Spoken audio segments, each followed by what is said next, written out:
member of the Council on Foreign Relations, the same group that's forming the North American Union with Mexico and Canada, and you call yourself a conservative, sir, and we are in Texas.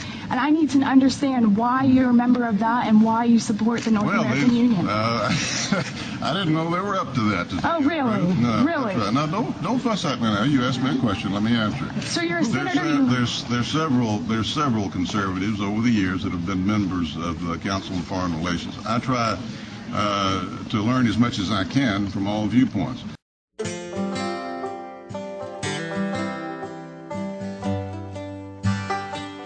Border security is arguably the critical issue in this country's fight against radical Islamist terrorism. But our borders remain porous, so porous that 3 million illegal aliens entered this country last year, nearly all of them from Mexico. Now, incredibly, a panel sponsored by the Council on Foreign Relations wants the United States to focus not on the defense of our own borders, but rather create what effectively would be a common border that includes Mexico and Canada. Plans for an integrated North American community by 2010, moving ahead swiftly and under the radar. Robert Pastor is an author of the Council on Foreign Relations document seen as the project's roadmap. We need to deepen economic integration by moving towards a customs union with a common external tariff. Indeed, an exchange of personnel that bring Canadians and Mexicans into the Department of Homeland Security. What we hope to accomplish by 2010 is a common external tariff, which will mean that goods can move easily across the border. We want a common security perimeter around all of North America so as to ease the travel of people within North America. The Bush administration's open borders policy and its decision to ignore the enforcement of this country's immigration laws is part of a broader agenda.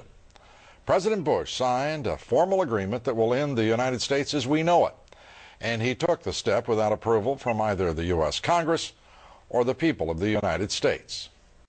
But some conservatives see it as a grand conspiracy by President Bush and others to erase our borders with Mexico and Canada and surrender our sovereignty to something called the North American Union. Chief Washington correspondent Jim Angle reports. The Bush administration is merging our sovereign, independent nation that our ancestors fought for. They're getting it away.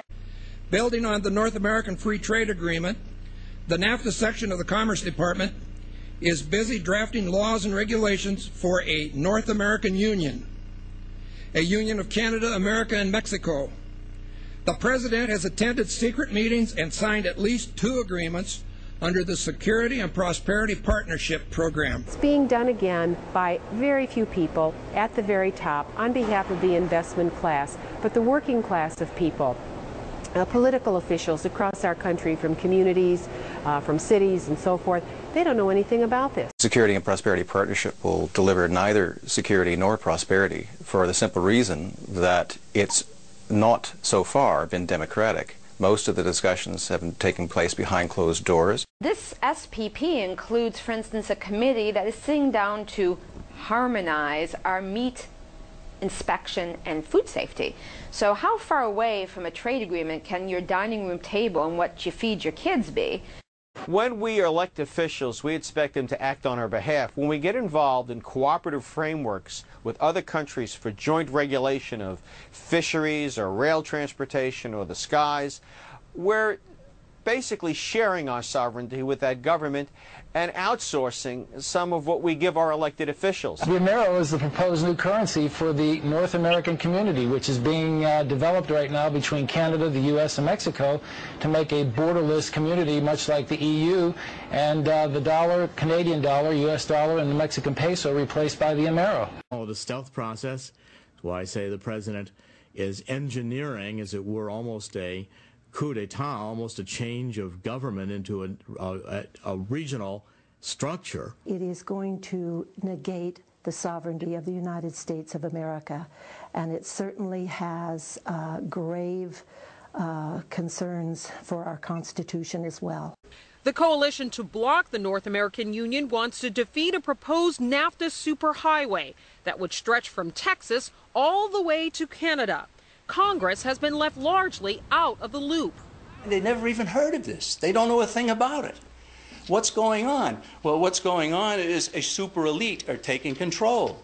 Judicial Watch is calling for complete transparency and disclosure on this. They say public and legislative oversight of the details of the SPP is cursory, and Judicial Watch is questioning how taxpayer money can be so lightly promised to other countries. Lou. Texas Congressman Ron Paul is a rare voice of concern on Capitol Hill. We're not supposed to give this to the executive branch devising quasi-type of treaties that the Congress seems to not have any control of, and then it turns out to be managed trade for big corporations and not to benefit to our workers and to our people. Just yesterday, Congressman Virgil Goode of Virginia introduced a resolution opposing a NAFTA superhighway and various elements of a North American Union, as the critics call it. But what's clear at this point is that they are moving ahead with this North American Union and putting these plans in place. Good. And this is his conclusion after all that study at the Council of Foreign Relations.